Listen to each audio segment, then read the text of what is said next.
જય શ્રી કૃષ્ણ મિત્રો, કેમ છો? મજામાં ને? આજે આપણે યુનિક રેસીપી લઈને આવ્યા છીએ. મજા પડી જાય તેવી આપણે રેસીપી લઈને આવ્યા છીએ. આપણે આખી કોથમીરના ભજીયા બનાવવાના છે. આ રીતના આપણે દાંડલી લઈ લેવાની છે, ધોઈને સાફ કરી લેવાની છે, ત્યારબાદ સુકવવાની છે. સુકાઈ જાય ત્યારબાદ જ આપણે ભજીયા બનાવી શકીશું. આપણે આખી કોથમીરના ભજીયા બનાવવાના છે. આખી કોથમીરના ભજીયા બનાવવા માટે મેં 2 બંચ લીધી છે અને વજનમાં જોઈએ તો 200 ગ્રામ ધાણાભાજી છે, આપણે કોથમરી, અને 1 કપ આપણે ચણાનો લોટ લીધો છે, અને આપણે આદુ અને લસણની પેસ્ટ લીધી છે. આપણે પેસ્ટ એકદમ બારીક કરવાની છે, અને આપણે હિંગ અને કાળા મરી છે ને લીંબુ છે. એકદમ સરસ અને હેલ્થી આપણે ખાવાની મજા પડી જાય તેવા ભજીયા આજે બનાવીશું. અને આપણે હવે તેમાં મસાલા પેલા ઉમેરી દેશું.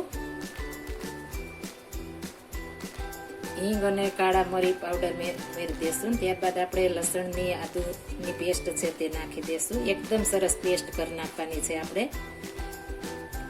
ને હવે આપણે લીંબુની અંદર 1 ચમચીની અંદર આવે તેટલા સોડા નાખીને અંદર આપણે નાખવાના છે. વધારે નથી નાખવાના.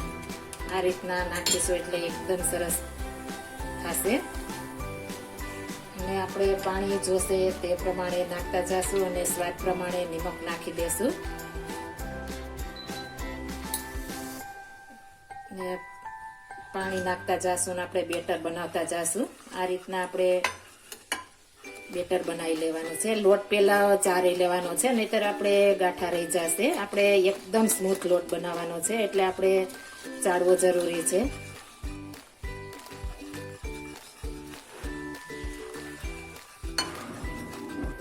આપણે એકદમ સરસ ફેટી લેવાનું છે. આ રીતના આપણે આ રીતના બેટર બનાવવાનું છે. આપણે પુડલાનું બનાવીએ એ રીતના બનાવવાનું છે. તેથી જાડું પણ નહીં અને પતલું પણ નહીં. એ રીતના બનાવશું એટલે આપણે એકદમ મસ્ત ભજીયા બનશે. હવે આપણે સાઈડમાં તેલ ગરમ મૂકી દેશું, અને નિમક તમારે સ્વાદ પ્રમાણે નાખવાનું છે. આપણે તેલ ગરમ મૂકી દીધું છે, અને આપણે તેલ પણ આવી ગયું છે. તો આપણે બેટરમાં આ રીતના ધાણાભાજી લઈ લેશું, કોથમરી, અને આ રીતના આપણે એકદમ સરસ કોટ કરી લેવાની છે ધાણાભાજી. આપણે આ ડીંડલીનો ભાગ જાળી રાખવાનો છે, અને હવે આપણે તેલમાં પાડી દેશું.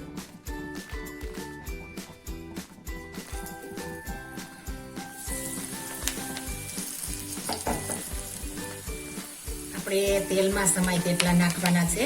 આપણે જેવડું વાસણ હોય એ પ્રમાણે નાખી શકીએ છીએ. આપણે તેલ ફૂલ આવવા દેવાનું છે. કોથમીર આપણે તેલ ઠંડુ પાડી દેશે એટલે આપણે તેલ ફૂલ આવવા દેવાનું છે. આપણે પેલા નાખીએ છીએ તેની સાઈડ ચેન્જ કરી લેશું.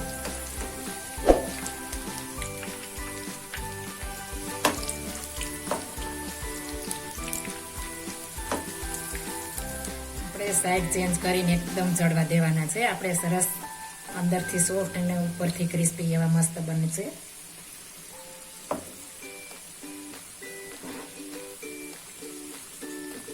આપણે ફરી સાઈડ ચેન્જ કરી લેશું. આપણે 2 વાર સાઈડ ચેન્જ કરશું ત્યાં આપણે જળી જશે.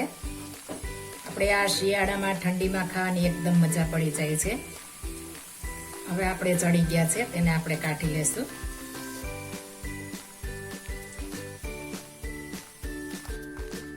એકદમ સરસ ક્રિસ્પી તૈયાર થઈ ગયા છે. આ રીતના બધા બનાવી લેશું. આપણે આ રીતના ફરી બનાવી લેશું. આપણે એકદમ ક્રિસ્પી અને ખાવાની મજા પડી જાય તેવા કોથમીરના ભજીયા તૈયાર થઈ ગયા છે.